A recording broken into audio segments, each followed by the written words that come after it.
Picture this. You've been sending out applications, right? And today, ping, an email pops up. It's an invitation for a job interview.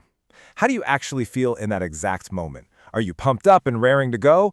Or does your stomach just completely drop? Are you terrified, kind of resigning yourself to this feeling of impending doom? Look, if you're in that second group, I want to validate that right out of the gate. It is incredibly common to feel dread at the thought of putting yourself on display for a potential employer. We all have that worry of just freezing up under the spotlight. But today, we are going to make a massive mindset shift.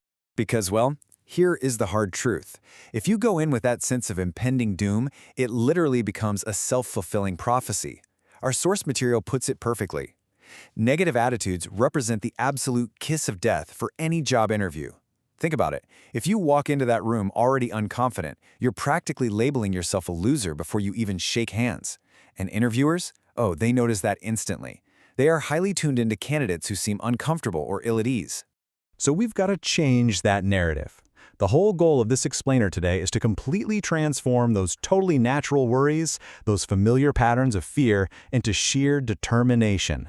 We want you walking into your next interview not as some passive victim of the process, but as an active, dynamic, confident participant. To do this, we're pulling our insights today straight from Rebecca Corfield's authoritative guide on mastering the interview process. It's an absolutely brilliant breakdown of how to prepare, how to tackle those ridiculously tough questions, and ultimately how to land your ideal job by understanding exactly what is happening beneath the surface of the interview table. All right, let's look at our roadmap. We are breaking this down into 5 highly actionable steps. 1. Rethinking the interview. 2. Getting inside the employer's mind. 3. 10 common interview mistakes. 4. The traits employers demand. And 5. Your preparation blueprint. Let's jump in. Step 1. Rethinking the interview.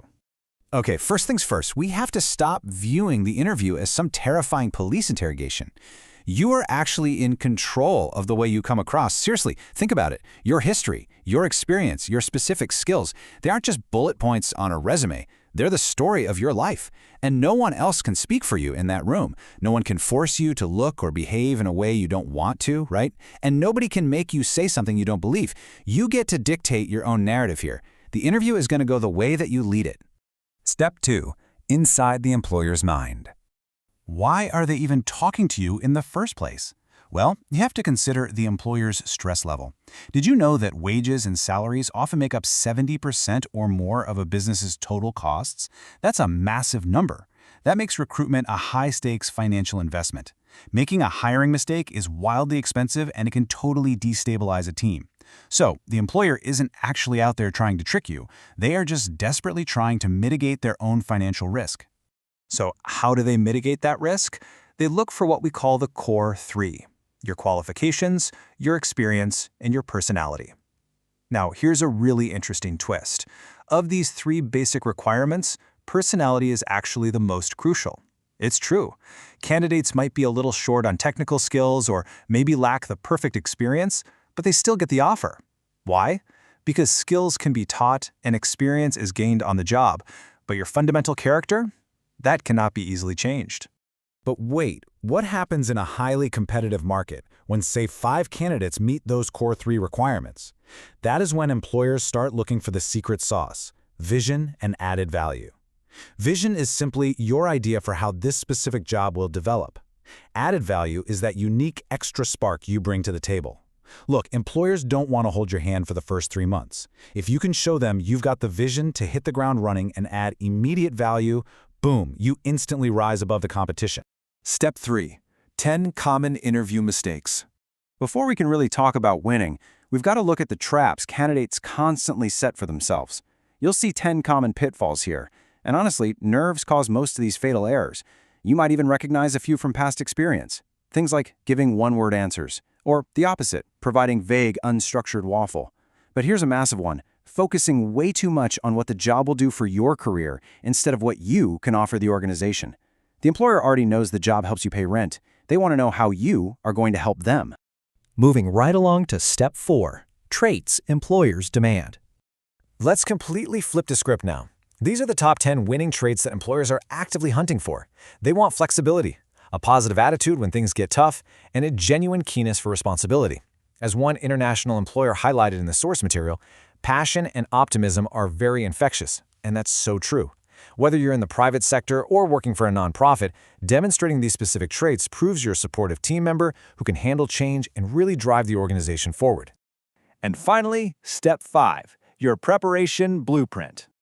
Okay, let's translate all of this psychology into concrete, actionable steps. To really prepare, think about the washing powder analogy. Imagine a TV commercial for laundry detergent. They don't just put a picture of the cardboard box on the screen and say, buy this, right? They show you the sparkling clean clothes. They literally prove it removes the dirt. You have to do the exact same thing. You can't just list off your past job titles. You've got to vividly demonstrate your value and provide actual proof that you can remove the employer's stains and solve their specific problems.